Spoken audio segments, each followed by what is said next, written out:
வணக்கம் நண்பர்களே, எல்லாருமே எப்படி இருக்கீங்க? இன்னைக்கு ஸ்டார்டிங்கில் பார்த்தீங்க அப்படின்னா நம்ம சித்தியும் ரீனாவையும் தான் காமிக்கிறாங்க. சித்து தான் ஃபுட்பால் டீமில் சேர்த்துக்கிறதுக்காக ரீனா போய் அவங்க பசங்கள்கிட்டலாம் கேட்குறாங்க. இந்த மாதிரி நம்ம ஒரு மேட்ச் வச்சுக்கலாம், நான் வின் பண்ணேன் அப்படின்னா நீங்கள் சித்த ஃபுட்பால் டீமில் சேர்த்துக்கணும் அப்படின்றாங்க. அந்த பசங்களும் சரி, நாங்கள் 10 கோல் மொத்தம், அதில் நீங்கள் ஒரு கோல் அடித்தாலுமே நாங்கள் சித்தை வந்து சேர்த்திக்கிறோம் அப்படின்னு சொல்கிறாங்க. அப்படி அவன் தோத்துட்டா அப்படின்னா என் ஹோம்ஒர்க்லாம் எழுதி தரணும் அப்படின்னு சொல்லிடுறாங்க. அதுக்கு ரீனாவும் சரி ஓகேன்னு சொல்லிடுறாங்க. மேட்சும் ஸ்டார்ட் ஆயிடுச்சு. பார்த்தா அந்த பசங்க தான் 8 கோல் வரைக்கும் அடிச்சிட்டாங்க. ரீனாவும் சித்தும் ஒரு கோல் அடிக்கவே இல்லை. ஒரு பந்து பார்த்தீங்க அப்படின்னா சித்தை நோக்கி வரவும் ரீனா தடுக்க போகிற டைமில் ஒரு கோல் தெரியாமல் விழுந்துருது. அதனால் இவங்க வின் பண்ணிடுறாங்க. அதனால் அந்த பையனும் வந்து சரி ஓகே, நீ போய் ரெஃப்ரெஷ் ஆகிட்டு வா, தண்ணி குடிச்சிட்டு வா, மேட்ச்சுக்கு வந்து ரெடியாகு அப்படின்னு சொல்லி ஏற்றுக்கிறாங்க. இப்போ தான் வந்துட்டு சித்துக்கும் ரீனாக்கும் ஹாப்பியாகவே இருக்குது.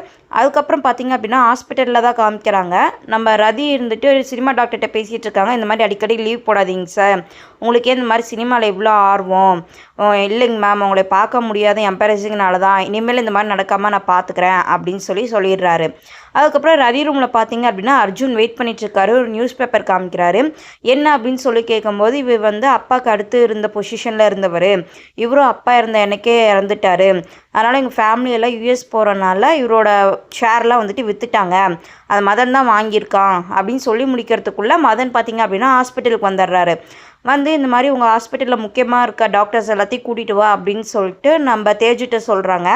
அதுக்கப்புறம் இருந்துட்டு தேஜுவும் மிரட்டுறாங்க, இந்த ஹாஸ்பிட்டலையும் ரொம்ப கவனமாக இருக்க வேண்டியது நீ தான் அப்படின்னு சொல்லிட்டு நம்ம தேஜு போயிட்டு ஹாஸ்பிட்டலில் இருக்கவங்க எல்லாத்தையும் கூட்டிகிட்டு வந்துடுறாங்க. அப்போ வந்துட்டு மதன் சொல்கிறாங்க, உங்களுக்கு எல்லாத்துக்கும் விஷயம் தெரிஞ்சிருக்கும்னு நான் நினைக்கிறேன், இந்த மாதிரி ஷேர்ஸ் நான் வாங்கிட்டேன், அதிகமாக ஷேர்ஸ் வச்சுருக்கிறது நான் தான், அப்படிங்கும்போது ஈக்குவல் ஷேர் தான் வச்சுருக்கேன், ஒன்றும் அதிகமான ஷேர்ஸில் நீ ஒன்றும் வச்சுருக்கல அப்படின்னு சொல்லி அர்ஜுன் சொல்கிறாங்க. ஆமாம், ஈக்குவல் ஷேர்ஸாக இருந்தாலும் எனக்கு இந்த ஹாஸ்பிட்டல் வந்து ரெஸ்பான்சிபிலிட்டி இருக்குது, அதனால் இனிமேல் இந்த ஹாஸ்பிட்டல்னு ஒரு ஆஃபீஸ் போட்டு டெய்லி வந்துட்டு தான் இருக்க போகிறேன் அப்படின்னு சொல்லிட்டு நம்ம மதன் சொல்லிடுறாரு.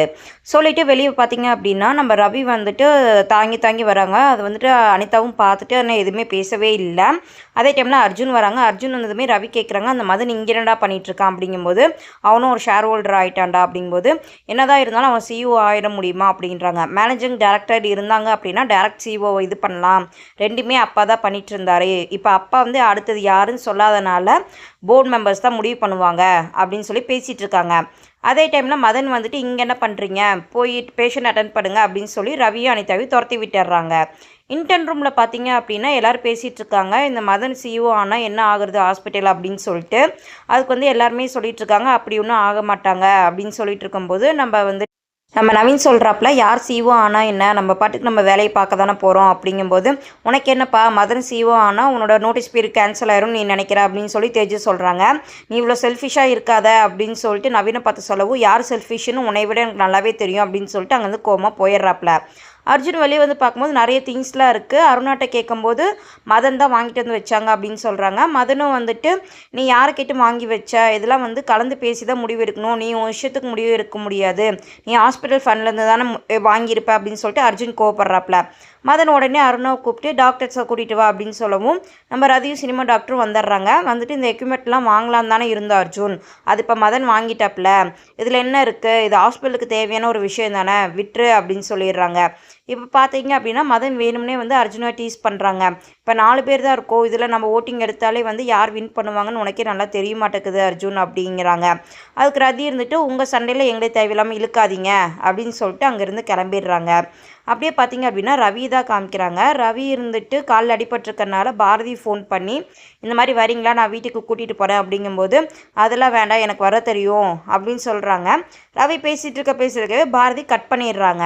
இந்த சைடு அர்ஜுன் பார்த்தீங்க அப்படின்னா மதன் இப்படி பண்ணதை பண்ணி ரொம்ப கோவமாக இருக்கிறப்பல காரில் ரொம்ப கத்திட்டு இருக்காங்க. இதோட இந்த எபிசோடை முடிக்கிறாங்க. மீண்டும் நாளை ஒரு எபிசோடில் பார்க்கலாம். அது வரைக்கும் டாடா பாய் கைஸ். என்னோட சேனலை மறக்காமல் சப்ஸ்கிரைப் பண்ணிடுங்க. தேங்க்யூ.